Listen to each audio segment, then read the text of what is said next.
Hello and welcome to economics on the move. Economics on the move पे सभी दर्शकों का स्वागत है।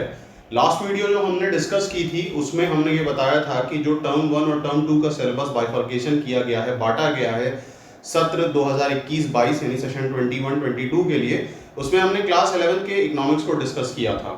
आज हम क्लास 12 के इकोनॉमिक्स को डिस्कस करने वाले हैं। उसके पहले भी मैंने एक वीडियो बनाई थी जिसको आपने देखा होगा, जिसमें मैंने इस बात पे चर्चा किया था कि ये सिलेबस को जो बांटा है प्लस टर्म 1 टर्म 2 के लेने के पीछे प्रमुख कारण क्या है सीबीएसई के, उस पर हमने बात की थी। तो चलिए स्टार्ट करते हैं और देखते हैं कि आज हमें ये इकोनॉमिक्स के टर्म 1 टर्म 2 के ऊपर जो बात करनी है उसमें क्या है, किस तरीके से डिवाइड किया है। उससे पहले मैं एक रिक्वेस्ट करूंगा कि आप हमारी वीडियो को लाइक करिए, शेयर करिए और ज़्यादा लोगों तक उसको पहुंचाइए, सब्सक्राइब करिए और ज़्यादातर लोगों तक इसके बारे में भी बताइए। तो चलिए स्टार्ट करते हैं, देखते हैं कि क्या है टर्म 1 के डिस्कशन में। ओके, सो यहाँ पे जो हम बात कर रहे हैं वो सबसे पहले हम स्टार्ट करेंगे यहाँ पे बात करना मैक्रो इकोनॉमिक्स से। मैक्रो इकोनॉमिक्स पे हम चर्चा कर ले रहे हैं कि मैक्रो इकोनॉमिक्स में क्या, क्योंकि क्लास 11th में आपको पता है माइक्रो इकोनॉमिक्स और स्टैटिस्टिक्स है और क्लास 12 में माइक्रो इकोनॉमिक्स और इंडियन इकोनॉमिक डेवलपमेंट आपको पढ़ना है। तो इकोनॉमिक्स जिसका कोड क्या है 030 है। क्लास 12 का ये जो टर्म 1 होने वाला है, ये टर्म 1 आपका होगा एमसीक्यू फॉर्मेट में और टाइमिंग जो होगी वो आपकी 90 मिनट्स होगी, यानी 90 मिनट्स के अंदर आपको पेपर सॉल्व करना होगा। तो माइक्रो इकोनॉमिक्स पार्ट टर्म 1 पे हम देख रहे हैं। तो देखिए यहाँ पे अगर आप देखोगे तो सिलेबस को इन्होंने थोड़ा सा जम्बल्ड कर दिया। जम्बल्ड मतलब ये है कि पीछे से चैप्टर्स को उठा लिया है, शुरुआती चैप्टर को टर्म 2 का पार्ट बनाया है।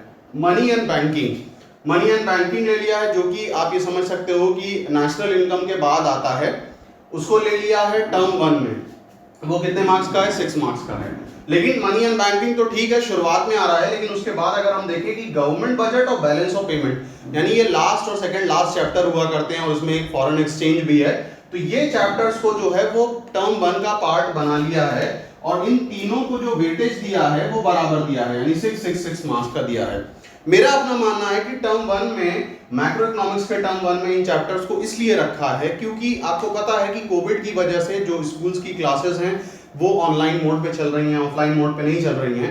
और पूरा नेशनल इनकम जो आपका आ जाता है और थ्योरी ऑफ इनकम एम्प्लॉयमेंट, वहाँ पे जो चैप्टर्स आपके आ जाते हैं जो कि बैंकिंग के बाद आते हैं, वो पूरे चैप्टर बहुत ही प्रैक्टिकल चैप्टर्स हैं। और वो एक ऐसे चैप्टर्स हैं कि शायद अगर ऑफलाइन क्लासेस में उसको पढ़वाया जाए बच्चों को तो ज़्यादा बेहतर तरीके से समझ में आएगा। तो मेरी अपना ये मानना है कि शायद इसी कारणों की वजह से, इसी रीज़न की वजह से जो थ्योरी पेपर्स हैं, जो थ्योरी थोड़ा टॉपिक है, हालांकि हमको पता है कि गवर्नमेंट बजट में भी प्रैक्टिकल होता है, लेकिन उसके बाद भी उतना नहीं होता जितना नेशनल इनकम और बाकी टॉपिक्स में होता है। तो इसी वजह से ये जो थ्योरी चैप्टर्स थे, इन थ्योरी चैप्टर्स को टर्म 1 का पार्ट बनाया है मैक्रो इकोनॉमिक्स में। तो ये तो था टर्म 1 का मैक्रो इकोनॉमिक्स। अब इसके हम बात करते हैं इंडियन इकोनॉमिक डेवलपमेंट में कैसे चेंजेस आए हैं। ओके, सो टर्म 1 का हमने मैक्रो इकोनॉमिक्स का डिस्कशन किया है। अब टर्म 2 के हम इंडियन इकोनॉमिक डेवलपमेंट पे आ जाते हैं कि इंडियन इकोनॉमिक डेवलपमेंट किस तरीके से लिया गया है।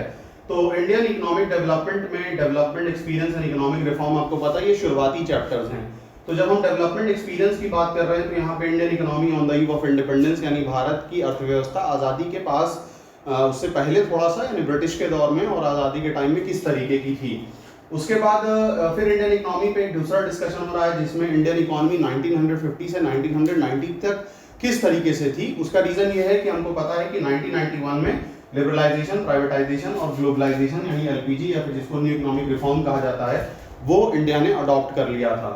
तो ये जो शुरुआत के आप ये कह सकते हो कि इसमें आपका कई चैप्टर्स आ जाते हैं, इसमें आपका फॉरेन ट्रेड वगैरह भी आ जाता है, एग्रीकल्चर से भी पूरा डिस्कशन हो जाता है, यानी पूरा शुरुआत का काफ़ी डिस्कशन एलपीजी तक हो जाता है। और इससे क्वेश्चन जो पूछे जाएंगे वो तकरीबन 12 मार्क्स के पूछे जाएंगे। अब देखिए यहाँ पे एक बात और मैं बताता चलूँ कि टर्म 1 में मैं पास में भी ये बात बोल चुका हूँ कि जो पेपर होने वाला है वो एमसीक्यू फॉर्मेट में होने वाला है, यानी आपसे मल्टीपल चॉइस क्वेश्चंस पूछे जाएंगे।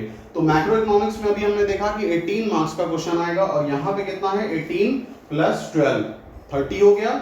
उसके बाद देखिए, उसके बाद current challenges facing Indian economy, ये एक अलग हेड है। उसके अंदर क्या क्या टॉपिक्स हैं वो, यानी वो चैलेंजेस जो इंडियन इकोनॉमी फेस करती है, जैसे पॉवर्टी, ह्यूमन कैपिटल फॉर्मेशन और तीसरा रूरल डेवलपमेंट, ये 3 टॉपिक्स हैं। और इन 3 टॉपिक्स से कितने मार्क्स के क्वेश्चन है? 10 मार्क्स के क्वेश्चन लिए गए हैं, यानी 12 + 10 22 और उधर मैक्रो इकोनॉमिक्स में 18, यानी 22 + 18 विल बी इक्वल टू 40। यानी टर्म 1 में 40 मार्क्स का पेपर रहने वाला है प्लस 10 मार्क्स का जो आपका वाइवा रहेगा। तो इस तरीके से करके टर्म 1 आपका हो जाएगा, जो कि 90 मिनट का है और एमसीक्यू फॉर्मेट में है। अब हम टर्म 2 पर डिस्कशन करने वाले हैं, जिसमें पेपर सब्जेक्टिव फॉर्म में पूछे जाएंगे। तो चलिए उसकी तरफ आ जाते हैं और उसको समझने की कोशिश करते हैं कि टर्म 2 में किस तरीके से सिलेबस को बांटा गया है। ओके, सो टर्म 1 के डिस्कशन के बाद अब टर्म 2 के डिस्कशन पे आ जाते हैं कि देखते हैं कि टर्म 2 में क्या है। तो यहाँ पे जैसे मैंने अभी बोला कि टर्म 2 का जो पेपर रहेगा वो सब्जेक्टिव बेस्ड क्वेश्चंस रहेंगे, यानी बाकायदा क्वेश्चन किया जाएगा और उसका आपको आंसर लिखना पड़ेगा। जैसे कि टर्म 1 में आपने देखा कि उससे विपरीत या फिर उससे अपोजिट था कि वहाँ पे एमसीक्यू फॉर्मेट में है। वहाँ पे पेपर 1.5 आवर्स यानी 90 मिनट का था और यहाँ पे 2 आवर्स का है। तो इसके में जब हम मैक्रो इकोनॉमिक्स में डिस्कशन कर रहे हैं तो मैक्रो इकोनॉमिक्स में हम टॉपिक वाइज देख लेते हैं यहाँ पे क्या क्या चीज़ें हैं। तो सबसे पहले national income and related aggregates.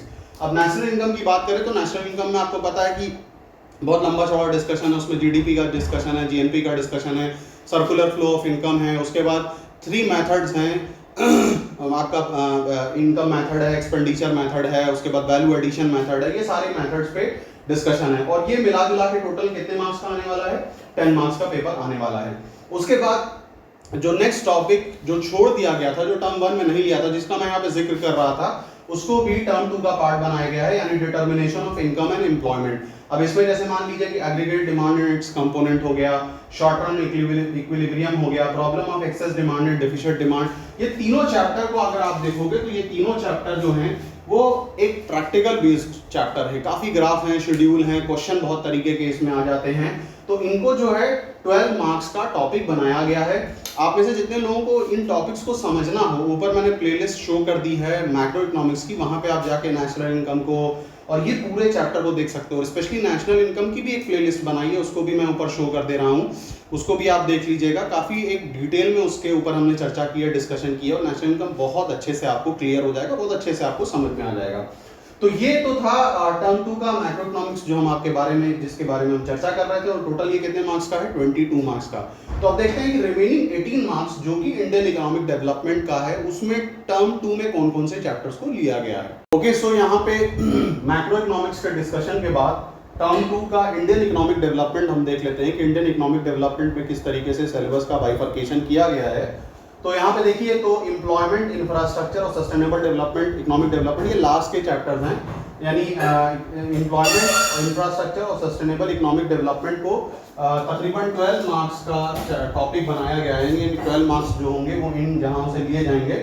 और जो लास्ट है वो क्या है, development experience of India comparison with neighbours. ये लास्ट चैप्टर है जिसमें India's comparison with China and Pakistan को लिया गया है। वो कितने मार्क्स का है, वो 6 मार्क्स का। देखिए लास्ट ईयर भी मैं आपको बता दूं कि लास्ट ईयर भी ये जो चैप्टर था इससे 6 मार्क्स का क्वेश्चन आया था। लास्ट ईयर भी India comparison of India with Pakistan and China से।